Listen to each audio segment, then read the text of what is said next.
Baik, Assalamualaikum warahmatullahi wabarakatuh. Selamat sore untuk bagian Indonesia, kemudian kalau bagian Kuwait, saya kurang tahu jam berapa sekarang di sana.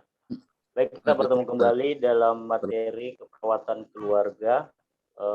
Sebelum kita membahas tentang materi-materi apa yang ada di keperawatan keluarga, saya akan menjelaskan rencana pembelajaran tadi dulu ya, terkait dengan RPS. Ya. Di dalam RPS keperawatan keluarga, jadi kita memang dosen membuat deskripsi mata kuliah keperawatan keluarga. Deskripsi mata kuliah keperawatan keluarga ini membahas tentang pentingnya pelayanan kesehatan primer dalam mengatasi masalah kesehatan, konsep keluarga dan definisi keluarga, model konsep dan tren isu keperawatan keluarga. Kemudian deskripsi yang kedua adalah mata kuliah ini membahas tentang pendekatan-pendekatan teoritis mendasar yang digunakan dalam praktek keperawatan keluarga, perencanaan, tindakan, dan evaluasi asuhan keperawatan keluarga sekaligus pendokumentasian asuhan keperawatan keluarga. Jadi kesimpulannya dalam deskripsi mata kuliah ini adalah proses keperawatan.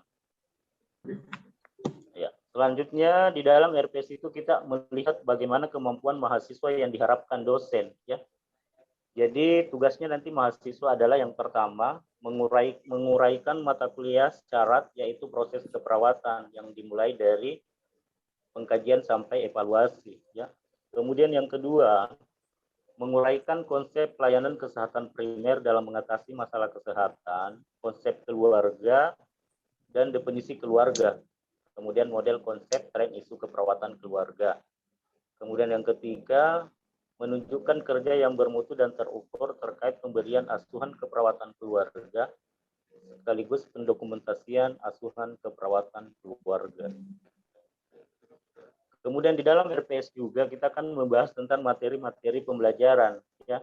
Yang kami fokuskan adalah pembuatan askep asuhan keperawatan. Kenapa saya lakukan seperti ini? Karena melihat teman-teman banyak yang sudah bekerja dan tentunya di dalam pekerjaan kita baik di rumah sakit ataupun di puskesmas itu kita akan melakukan pendokumentasian asuhan keperawatan, ya, di mana dimulai dari pengkajian sampai dengan evaluasi.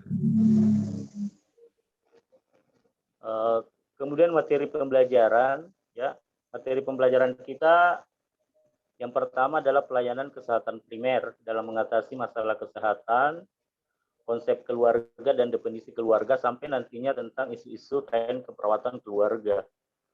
Kemudian yang kedua tentunya pendekatan-pendekatan teoritis mendasar yang terkait dengan proses keperawatan. Metode pembelajaran, ya, di dalam RPS saya menulis metode pembelajaran yang pertama adalah kuliah daring, ya, karena kita belum offline. Kemudian yang kedua adalah diskusi kelompok. Jadi nanti kita akan mendiskusikan tentang kasus-kasus yang terjadi di dalam keperawatan keluarga itu sendiri. Kemudian menyusun portofolio. Jadi nanti akan saya berikan kasus, kemudian teman-teman nantinya akan menyusun portofolio. Misalnya saya ingin mengangkat pasien hipertensi misalnya. Nah, itu kita akan susun portofolionya, kemudian slide-nya.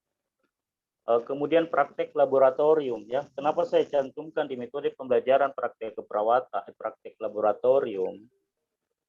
Karena ini adalah suatu implementasi nantinya ketika sudah praktek atau bekerja di rumah sakit ataupun di puskesmas. Jadi nanti praktek laboratorium itu ada dua. Jadi ada offline, ada daring.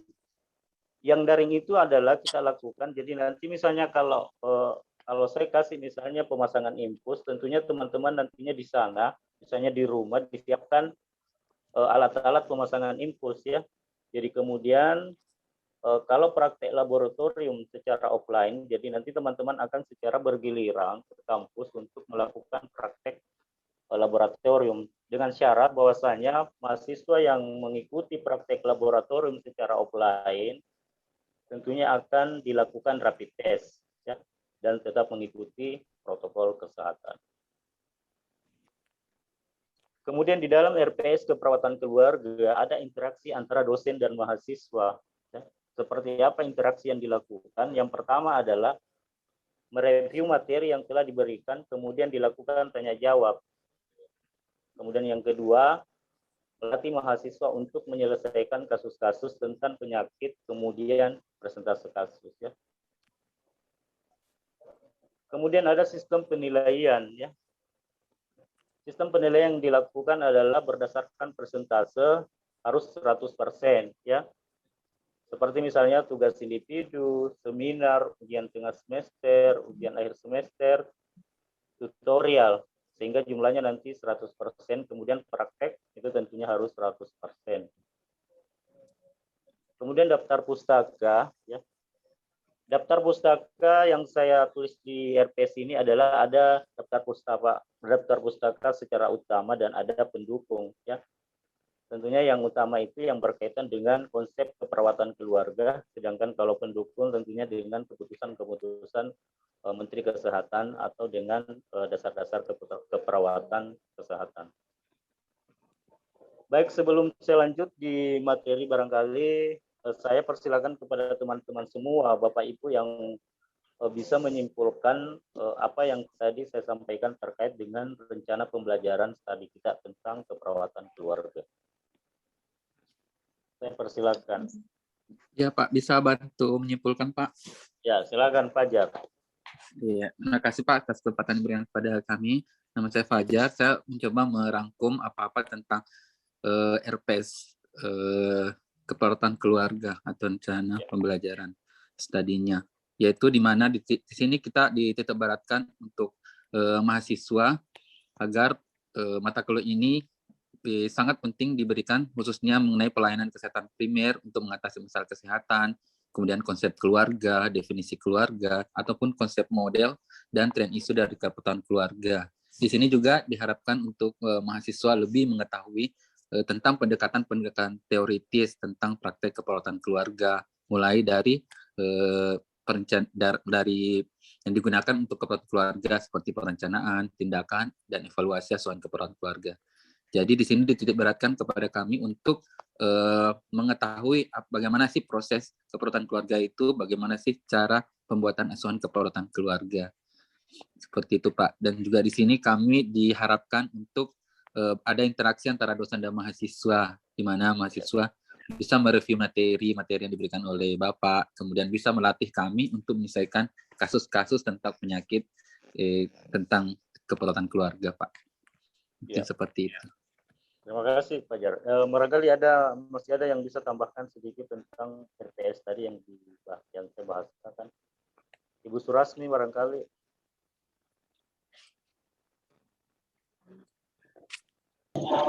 Ya, izin Pak, kami menambahkan. Silakan.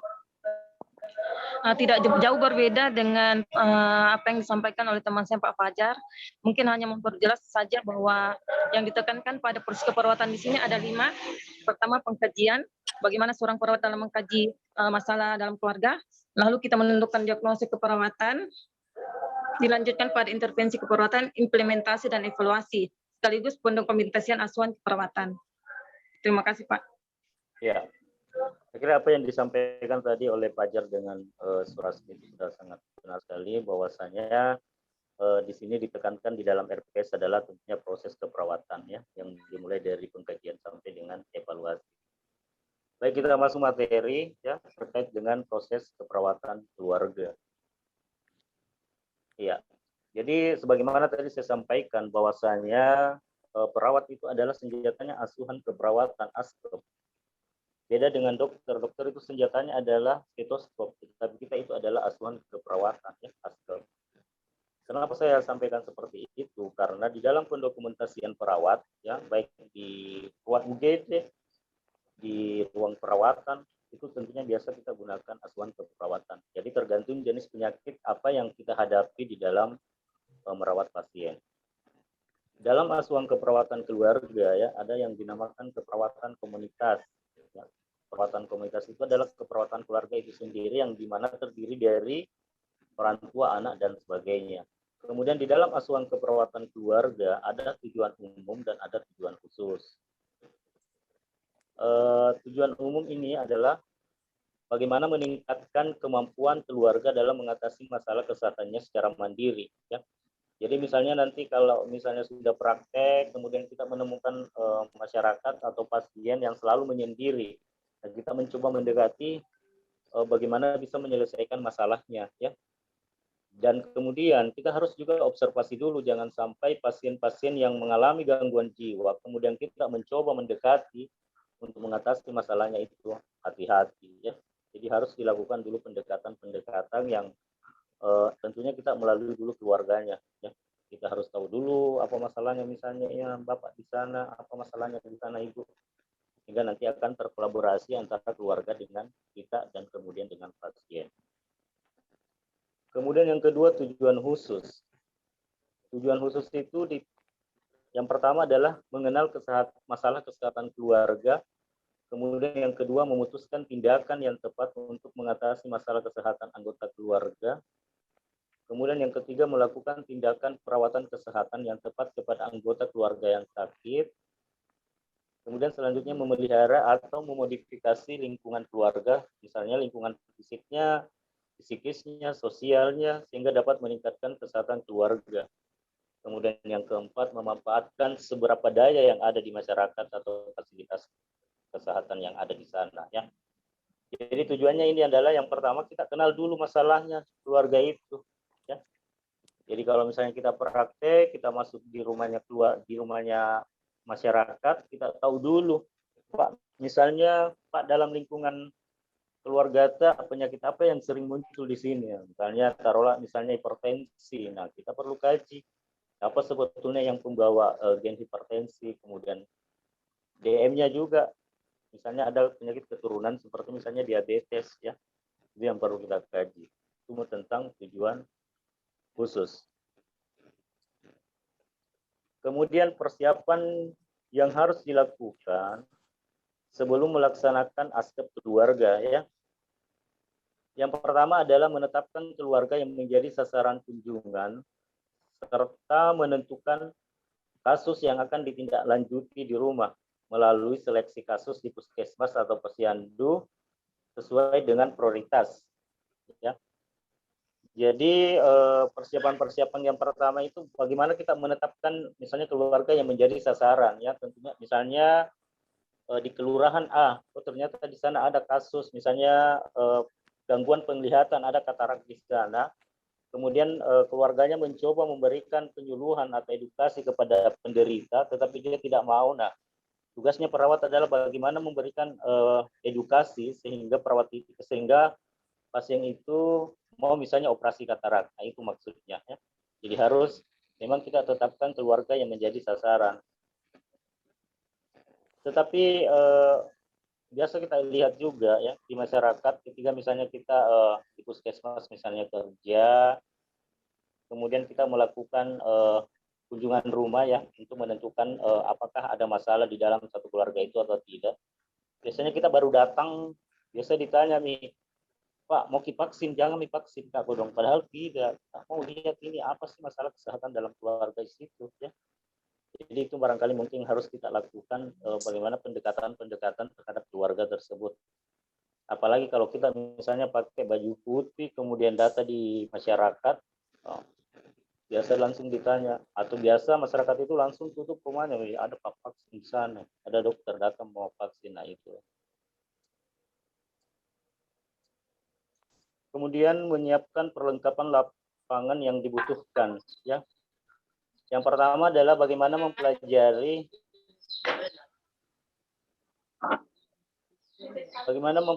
riwayat kesehatan keluarga di puskesmas atau pelayanan kesehatan lainnya. Jadi misalnya pasien datang berkunjung di puskesmas, ya. Kemudian misalnya kita dipanggil sebagai perawat home care. Jadi memang kita harus tahu dulu riwayat kesehatannya, kita baca dulu medical record-nya, RM-nya ya. Apa masalahnya tadi itu pasien datang, kemudian misalnya tiba-tiba saya ditelepon untuk menjadi home care, yang harus kita juga perjelas riwayat kesehatannya. Kemudian membuat catatan singkat tentang masalah keluarga sebagai bahan kajian, ya. Jadi kita membuat catatan-catatan singkat terkait dengan tentang masalah kesehatan yang akan dilakukan pengkajian di keluarga. Jadi sangat berbeda itu ketika kita melakukan pengkajian di rumah sakit dengan keluarga. Ya. Kenapa di keluarga sasarannya adalah banyak. Ya. Beda dengan di rumah sakit. Memang kalau misalnya kita merawat pasien di ruangan bangsal misalnya ya, di ruangan bedah, nah itu kita rawat pasien, memang pasien-pasien bedah. Tetapi ketika misalnya kita dipertemukan di masyarakat, itu banyak sekali masalah-masalah kesehatan yang harus kita lakukan.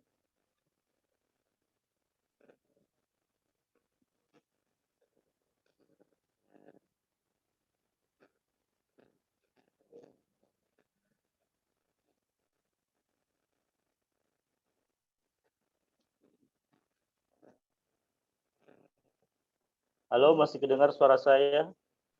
Masih Pak. Ya, jelas Pak. Kita masuk di proses keperawatan ya. Di proses keperawatan itu tadi saya sudah sampaikan bahwasannya dimulai dari pengkajian sampai dengan evaluasi. Sebelum saya lanjut, saya persilakan dulu Fajar, apa-apa sih yang perlu dikaji? Misalnya kita menemukan pasien Fajar, kemudian apa yang perlu dikaji dalam pasien tersebut?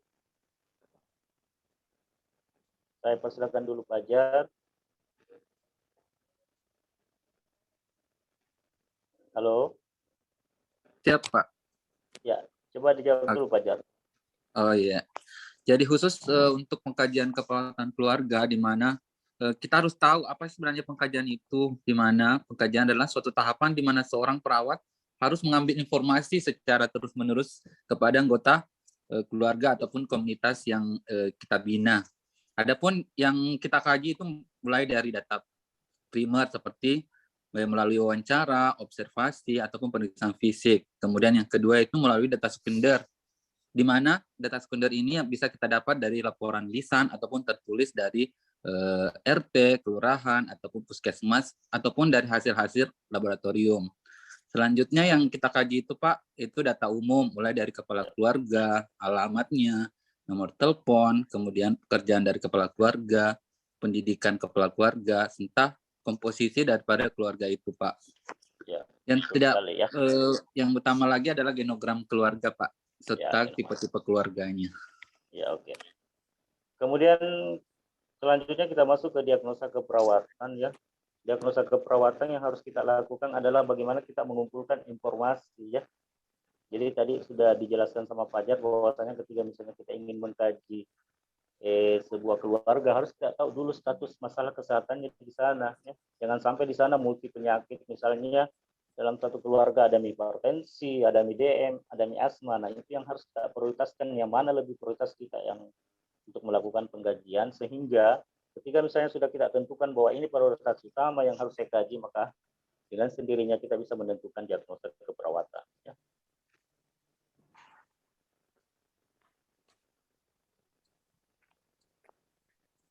Ya, yang dilakukan diagnosa keperawatan yang pertama adalah pengelompokan data ya, kemudian merumuskan diagnosa keperawatan, kemudian penilaian atau scoring, kemudian penyusunan prioritas diagnosa keperawatan. Nah, itu yang tadi saya jelaskan bahwasanya dalam satu keluarga misalnya multi penyakit, kita harus susun prioritasnya, yang mana lebih berprioritas kita lakukan pengkajian ya. Beda dengan misalnya dalam satu keluarga hanya satu misalnya masalah kesehatan yang terganggu di sana, nah, itu bisa kita tentukan langsung. Tetapi kalau misalnya banyak ya, diferensial, banyak perbedaan tentang masalah kesehatan, nah itu yang harus kita lakukan dulu. Harus dulu merumuskan atau menyusun prioritas utama masalah kesehatan yang ada di keluarga A misalnya. Ini ada contoh perumusan diagnosa keperawatan keluarga ya. Yang pertama adalah gangguan kebutuhan istirahat tidur pada Nyonya B, memodifikasi lingkungan yang nyaman untuk istirahat dan tidur. Kemudian yang kedua, perubahan peran menjadi orang tua tunggal pada Tuan M, mengenal masalah peran orang tua tunggal setelah istrinya meninggal misalnya. Kemudian gangguan pemenuhan kebutuhan aktivitas motorik kepada AN. W, kemungkinan modifikasi atau menata lingkungan yang aman untuk latihan berjalan bagi AN W. Jadi kalau di keperawatan keluarga, ketika kita merumuskan diagnosa keperawatan, kita sudah menentukan memang rencana atau rasionalnya ya. Jadi kita bisa menentukan, oh ini nanti rasionalnya diagnosa keperawatan. Beda dengan diagnosa klinis.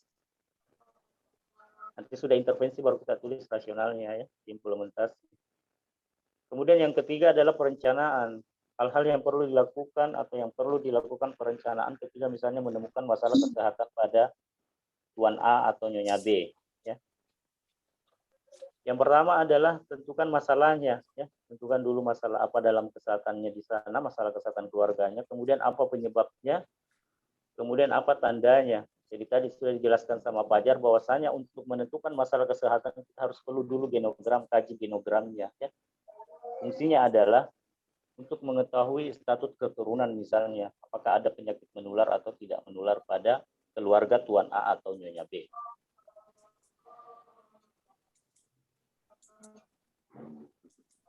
Nah, ini rencana tindakan ya. Nah, ini implementasi. Jadi kalau misalnya di diagnosa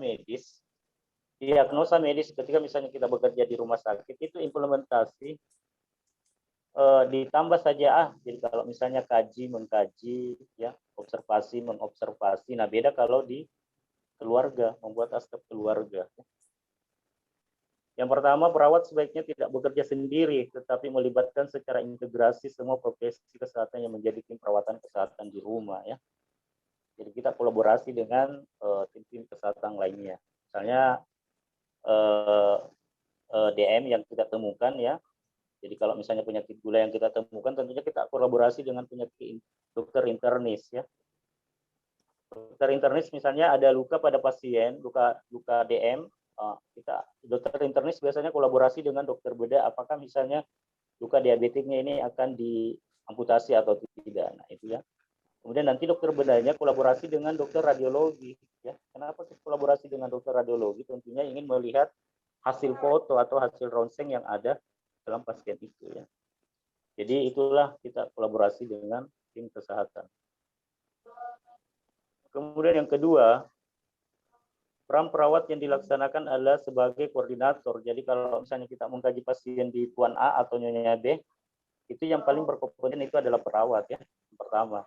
Nanti misalnya kalau kita kaji dalam keluarga Tuan A misalnya, kita temukan misalnya penyakit-penyakit yang sangat kronik.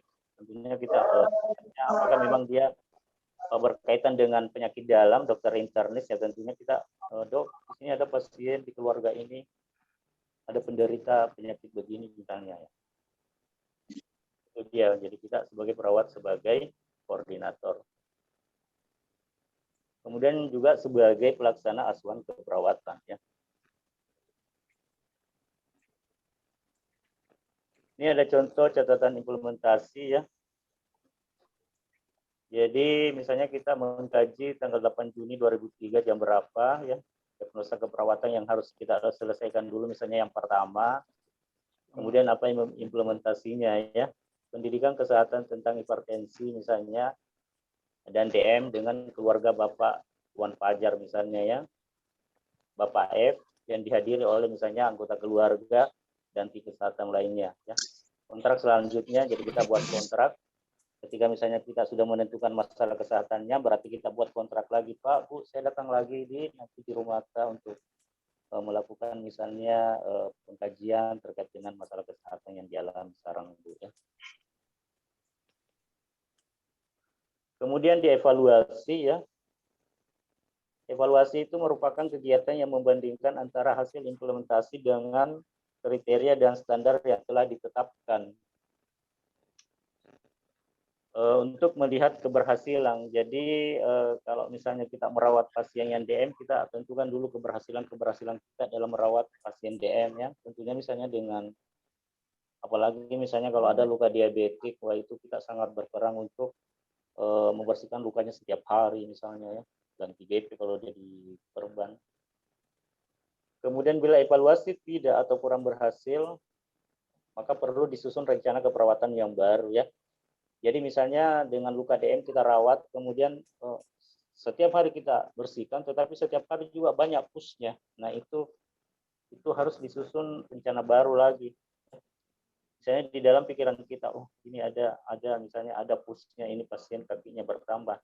Saya kasih Miripanol deh, besok pagi lagi, supaya pusnya semua itu keluar. Nah, itu dia rencana perawatan yang baru.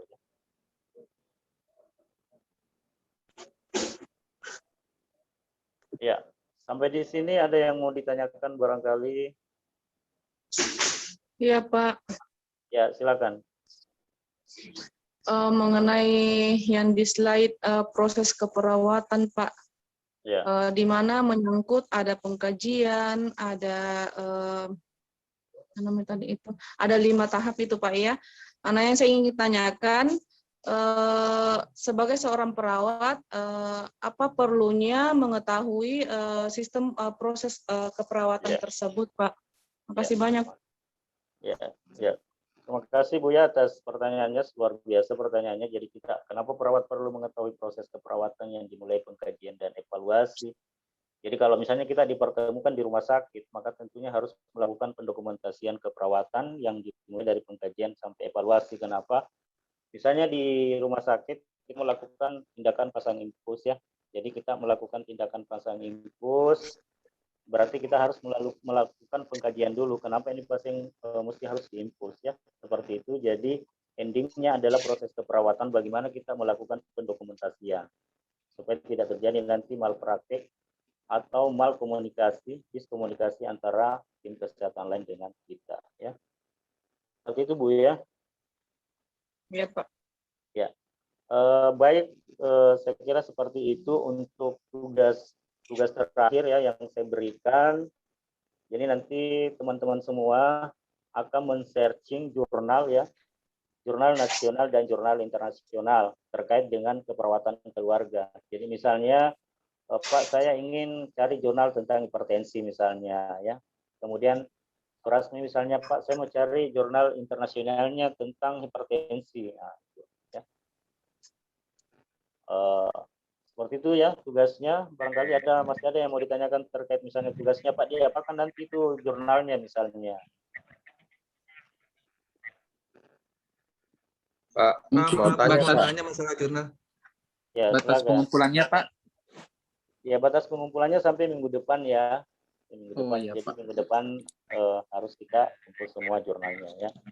Kemudian diapakan nanti jurnalnya? Tentunya kita menganalisis isi daripada jurnal itu ya. Misalnya Pak, saya tidak setuju dengan metode penelitian yang dilakukan pada jurnal Fajar misalnya ya. Nanti kita komentari seperti itu. Oke. Siap, Pak. Seperti itu untuk materi pada sore hari ini. Mudah-mudahan tidak ada halangan. Minggu depan kita lanjut dan semoga teman-teman semua sehat selalu dan tetap mengikuti protokol kesehatan ya. Sekian. Wabillahi taufiq wal hidayah. Wassalamualaikum warahmatullahi wabarakatuh. Waalaikumsalam warahmatullahi wabarakatuh.